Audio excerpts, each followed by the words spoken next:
Coming up on News 11, Dunkirk police are looking for individuals associated with vandalism cases in the city. On Monday, all airlines announced that they would be ending their mask requirements. And China has reported nearly 500,000 local COVID-19 cases across 31 provinces since early March. These stories and more, News 11 starts right now.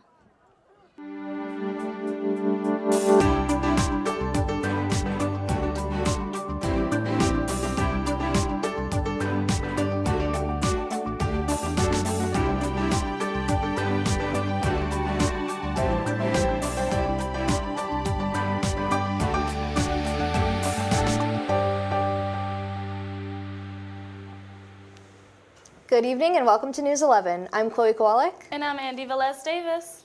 New York State Senator George Borrello is sponsoring legislation to reimburse SUNY and CUNY students who lost their academic paths because of SUNY's vaccine mandate. Borrello says more than 1,500 students were forced out of SUNY schools because they were unable to comply with SUNY's vaccination requirements. On August 23, 2021, SUNY announced that all students must have proof of vaccination to remain enrolled. Students were given 35 days until September 27th to comply. Borrello's legislation would amend Section 1 of state education law to allow reimbursement for SUNY students attending an institution of higher learning who were disenrolled due to the COVID-19 vaccination status for any cost of enrollment and for any term that they were disenrolled from. SUNY received 8,140 vaccine exemption requests, 7,048 religious, and 1,068 medicals.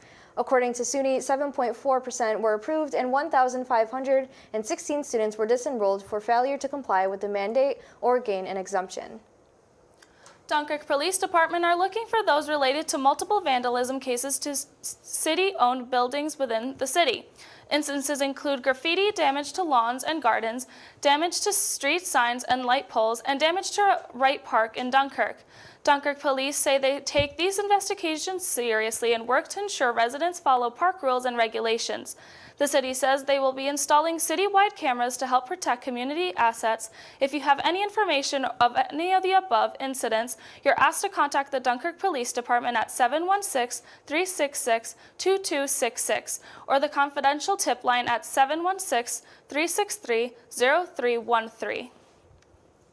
Wouldn't it be nice to see the Beach Boys again? Well, you're in luck because there's a chance to catch them again this summer in Chautauqua County. The Chautauqua Institution made the announcement earlier this week saying that the Beach Boys are bringing their 60 Years of Sounds of Summer tour to the amphitheater on Friday, August 26th. According to the institution, the concert will not feature Brian Wilson, Al Jardine, or David Marks. The band will also be performing with the American music royalty, The Temptations. The Temptations celebrated their 60-year anniversary last year. Tickets go on sale tomorrow. Less than a week ago, USS The Sullivans, a ship that is a part of the Buffalo and Erie County Naval and Military Park, slowly began submerging into the water that sits below it. After days of work to remove the contaminants, the 78-year-old ship has not taken any more water. 60 workers have removed 4,610 gallons of debris and waste from the ship since last Tuesday. With the less than lovely weather, recently BIDCO Marine Group were intending to send divers into the water to check out damage, but have had to play it safe. According to the Coast Guard Buffalo Sector Captain Lexia Littlejohn, there are three main goals at this time: the safety of the responders as well as the public, protecting the environment, and reafloating and repairing the Sullivans. Buffalo Mayor Byron Brown has also expressed that, quote, failure is not an option, end quote. The Buffalo will continue to work on and maintain safe environment in the area. National Grid is hoping to go, quote, fossil-free across all of New York State. The goal is to save customers money in the long run and reverse rates increases we've seen since the beginning of 2022. Soon, National Grid will be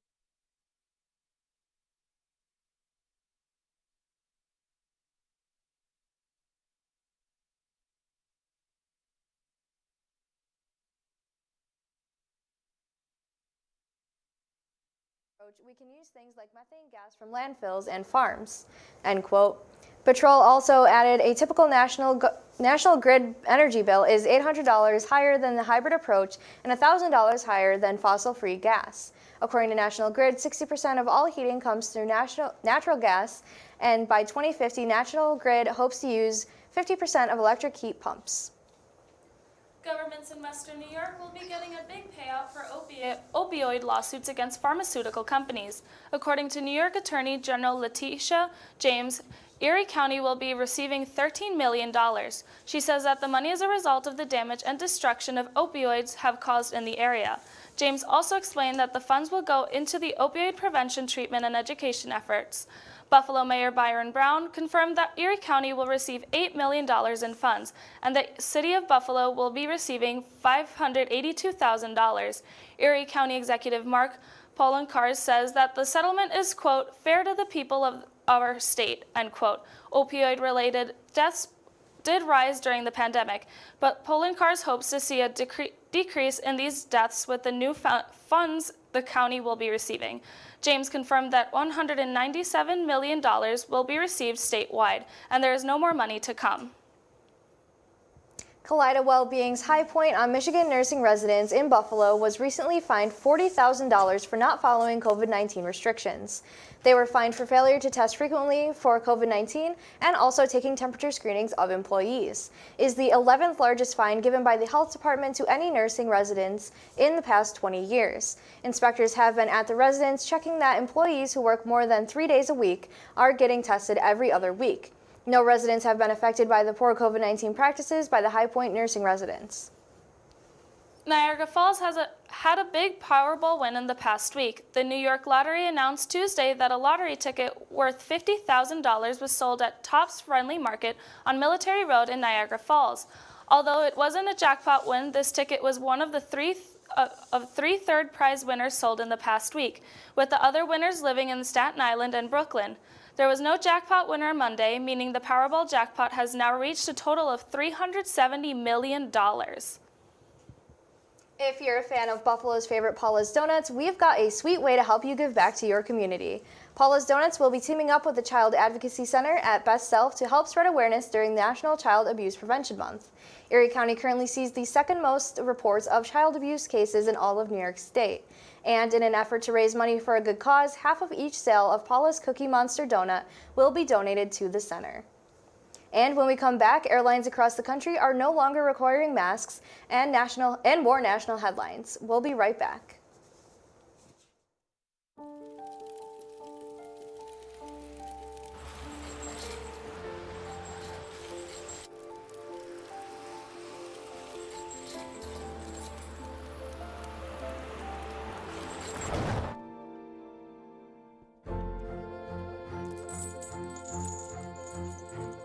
Did you know dragging chains can spark a wildfire?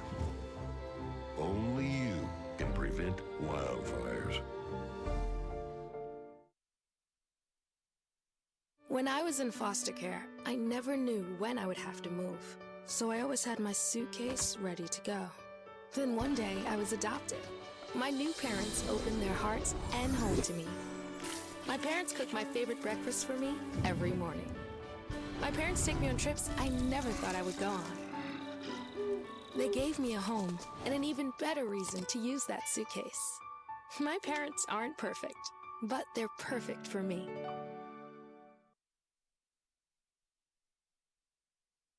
Tuesday morning, for the first time in more than a year, masks are no longer federally required on planes after a federal judge in Florida struck down the national mandate.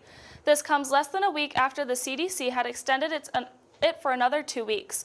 While the White House is reviewing the decision, TSA says it will not enforce the mandate, and most of the major carriers now say masks will be optional.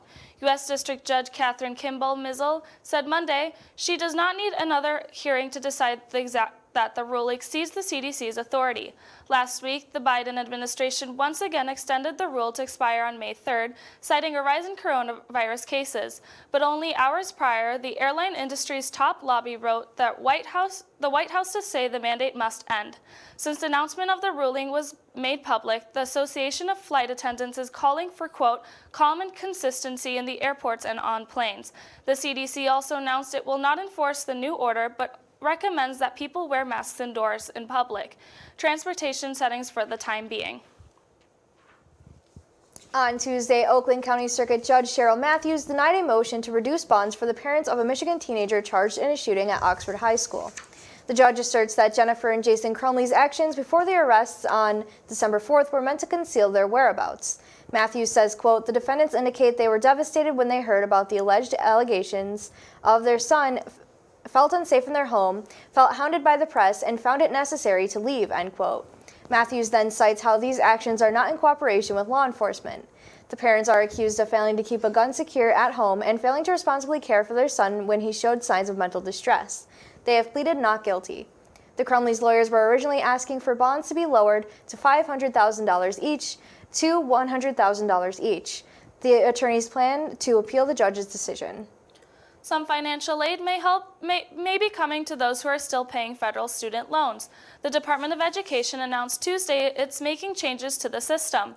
The actions will benefit nearly 4 million people, bringing them a few years closer to forgiveness through the income-driven repayment program. The IDR offers 4 repayment plans and allows those in debt to avoid loan default by lowering monthly payments based on family size and income. It also promises loan forgiveness after at least 20 years' worth of payments are completed. Thousands of other borrowers will also get immediate forgiveness due to the Public Service Loan Forgiveness Program. During a 3-hour testimony on Tuesday, Johnny Depp was able to speak on his behalf over the ongoing trial between him and his ex-wife Amber Heard. The trial is taking place in Fairfax County, Virginia. Depp is suing Heard for $50 million for a Washington Post op-ed where Heard wrote back in 2018 about her experience with domestic abuse. The op-ed wasn't the first time Heard had accused Depp of physical abuse. Depp and Heard met in 2009, married in 2015, and then broke things off in 2015.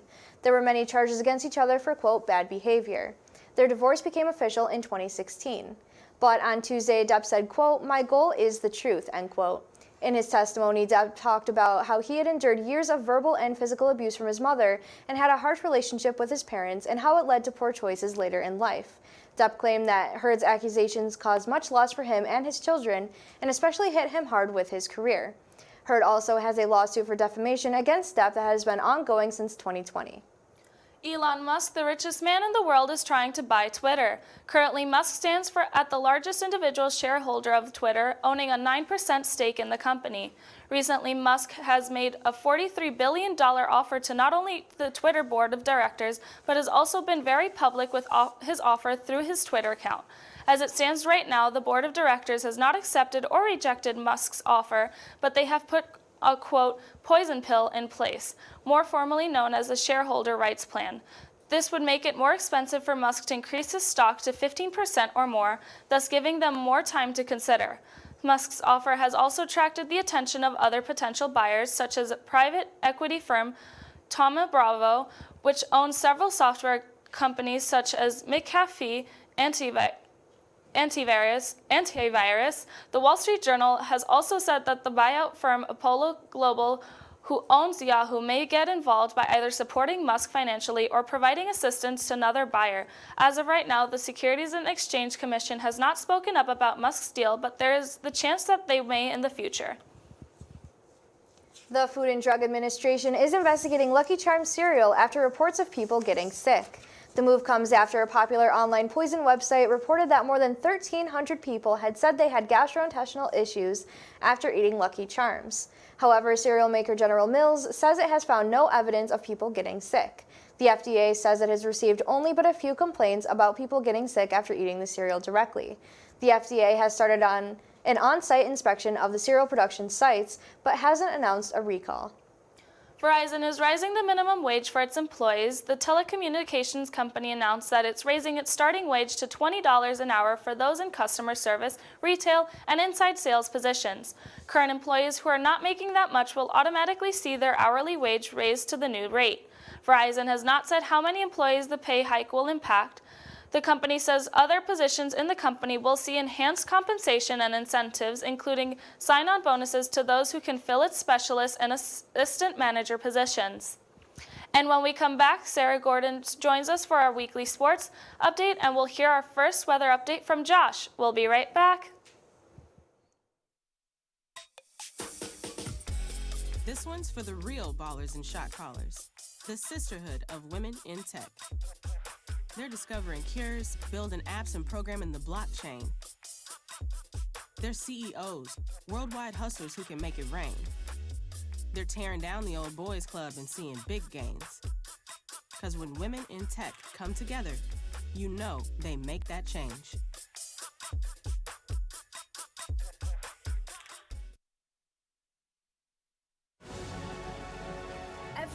Every day, millions of people are connecting and even though we're overcoming obstacles, Watching each other's backs. and banding together. We should still make an effort. We should still make an to effort. get to know each other, on a deeper level. Father, cosplayer, Mentor. actor.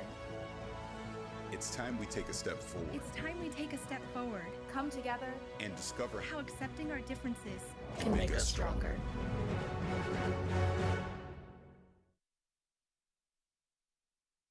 How prepared is your family if a hurricane shows up at your doorstep, or a flood, or a blizzard?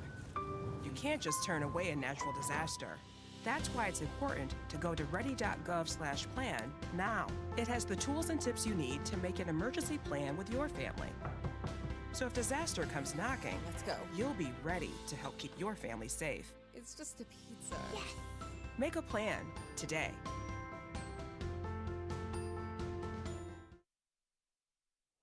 We are now joined by Sarah Gorton for some sports updates. Thank you, Chloe. So, in local sports this week, the Blue Devils softball team won both matches in their doubleheader against St. John Fisher yesterday. Ellie Wandel, Elisa Panuski, and Maria Caveras, who had a home run in the first, all collected hits, leading the score to 5-4 for the first game. The standout of the night was pitcher Vanessa Galbraith, who didn't allow a single run in the final inning of the first and walked none throughout the second game win 6-4. Their next match takes place at Brockport tomorrow at 3 p.m.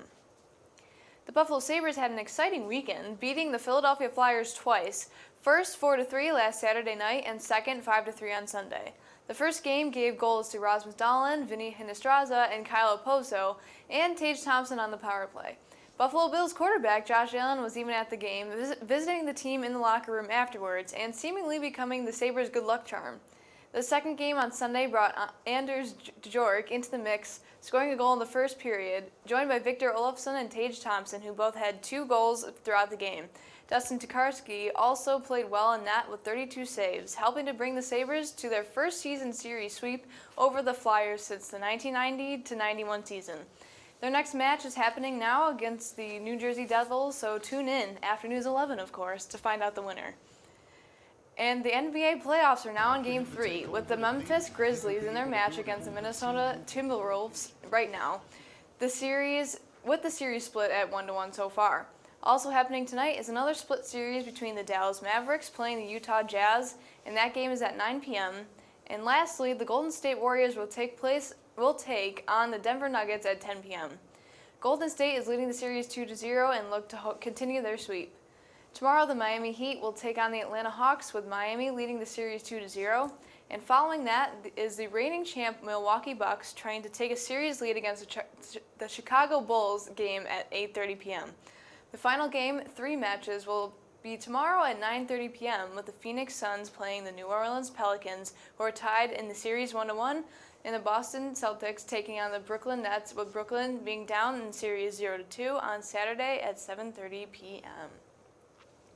You know, I really like that they're saying that Josh Allen is the good luck charm. I really like that little part you added in there. And maybe that's also true for the Bills, because we had a really good season last year. Josh Allen, Josh Allen coming to Buffalo has just been the greatest thing about to happen to Buffalo. Honestly, and even just for like other sports teams, not even football. Not even just football. Yeah. All right, well, Josh is going to join us for some weather updates. What do you have for us, Josh? Thank you very much, Chloe. Well, after a wet day for majority of today, the rain should be done for the rest of the night. And with that, it'll make for a pleasant spring night for your Thursday. Temperatures at right around 54 degrees, but with a bit of a wind chill, it should feel like the temperature's going to sit around 48 degrees. Those winds throughout the night are going to be consistently around 15 miles per hour, with gusts up to 25 miles per hour. Moving along to Friday, you'll be happy to know that it'll be another sunny spring day to end off the school week, and should be blue skies all morning and afternoon. Temperatures are going to be comfortable at 53 degrees with minor winds, so maybe western New York is slowly getting to more consistent spring weather. And if you liked Friday's forecast, you'll be even more excited about Sunday, but I'll save that for my next forecast. Back to you guys. Thank you so much, Josh. I'm really excited to hear about some nice weather for once. So when we come back, we're going to get into your international headlines, and we will be right back.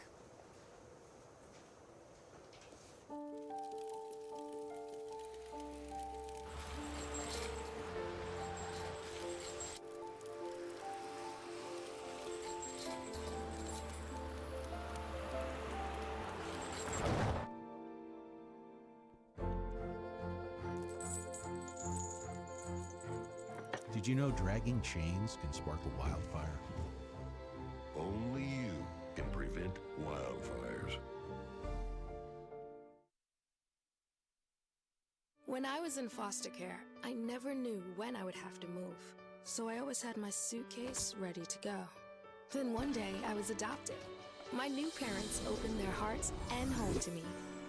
My parents cook my favorite breakfast for me every morning. My parents take me on trips I never thought I would go on. They gave me a home and an even better reason to use that suitcase. My parents aren't perfect, but they're perfect for me.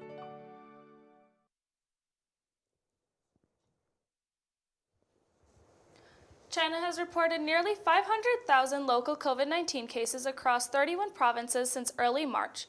The State Council's COVID-19 Prevention and Control Group, known as the Joint Prevention and Control Mechanism, announced in a press briefing Tuesday. Vice Bureau Chief of the Chinese Center for Disease Control and Prevention, Wu Liangyu, told reporters that the country's Zero COVID Commission has been, quote, very arduous as officials continue to struggle to maintain the high number of COVID-19 cases in Shanghai.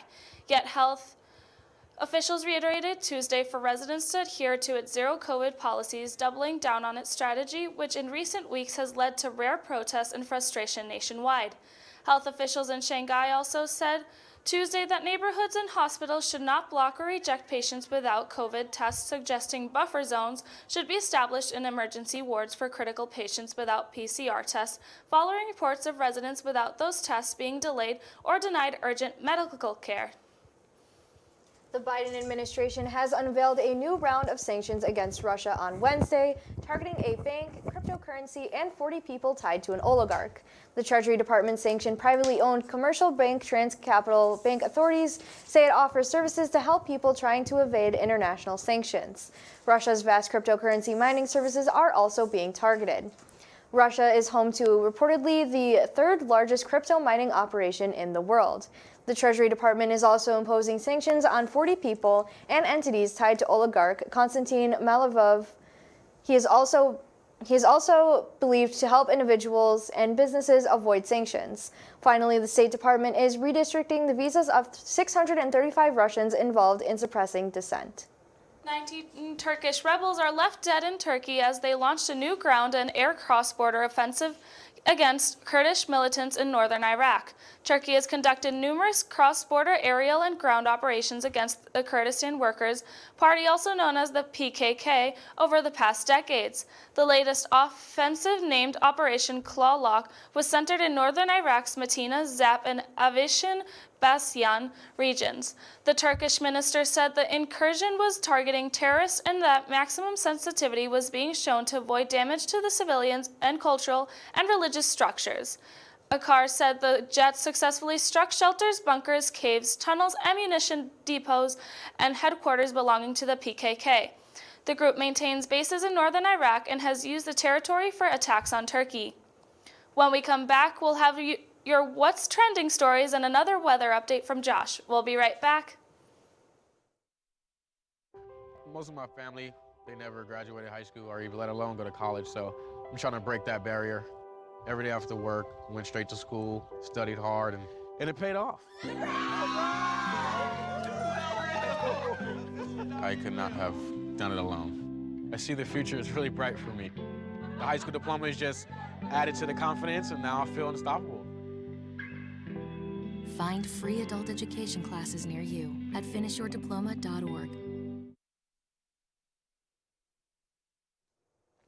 We have some new music news to start off our What's Trending segment this week. 3 of the most popular artists in their respective genres have all announced that they are releasing new albums. Lizzo, BTS, and Kendrick Lamar have all announced that their albums will be released in the upcoming months. On Sunday, the K-pop group BTS announced a new album is coming out June 10th. They released a teaser video on social media with the tagline, "We are bulletproof."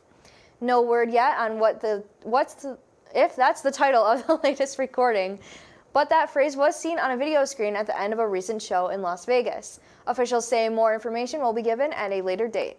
BTS performed the Oscars and Grammys earlier this month. Next, changing genres, Lizzo has announced the release date for her new album, Special, as well as the release of a brand new music video for the single About Damn Time. About Damn Time was, sorry, by Lizzo a couple of days ago in the song of the Summer, a statement that rings true with the singer tapping into the vibrant beats and rhythms of melodies and disco. And lastly, after a long-waited time, new music from Kendrick Lamar is on the way. The singer-songwriter says his album Mr. Morale and the Big Steppers will be released May 13th. This will be Lamar's fifth album and his final one for Top Dog Entertainment, the label he's been with for his entire recording career. Lamar's last effort was 2017's Damn, which went triple platinum. It also made history as the first rap album to win a Pulitzer Prize. Victoria's Secret is out. The brand has had its first male ambassador, Darren Barnett, an actor and producer best known for this role in the Netflix series Never Have I Ever. Will promote Pink's gender-free collection and participate in the fall launch of its fleece shirt jacket. Barnett will also be part of the company's Mental Health Awareness Month events, including an Instagram live conversation. Victoria's Secret says this move is part of its overall focus on inclusiveness. All right, well, hopefully Josh has more good weather news for us. I'm really excited about the weekend since it's going to be so nice. So, Josh, what do you have? Well, starting with Saturday, temperatures begin to rise, but the rain will unfortunately come back. It's going to be a wet one for most of the morning on Saturday, as we see about an 80% chance of rain until around 1 p.m. Temperatures will increase to a high of 68 degrees, so if the rain lets up, definitely a bad day to get outside. Winds also died down a bit, as gusts only around 10 miles per hour at the highest. Moving along to Sunday, this is the premier day for any outdoor activities you may want to plan. Partly sunny all day with a high of 75 degrees. Not much more you can ask for in April in western New York. The only thing that may be present is a minor wind gust here or there, as they could get to around 21 miles per hour at the highest. So, Chloe and Andy, any plans to take advantage of the nicer weather we'll be seeing this weekend? Yeah, I'm going to try to spend as much time outside as I can. But Yeah. I think that does it for News 11 this week. And as always, thank you so much to our behind-the-scenes crew here at WNYF. And of course, thank you to everyone watching at home. We'll be back next week. Have a great night.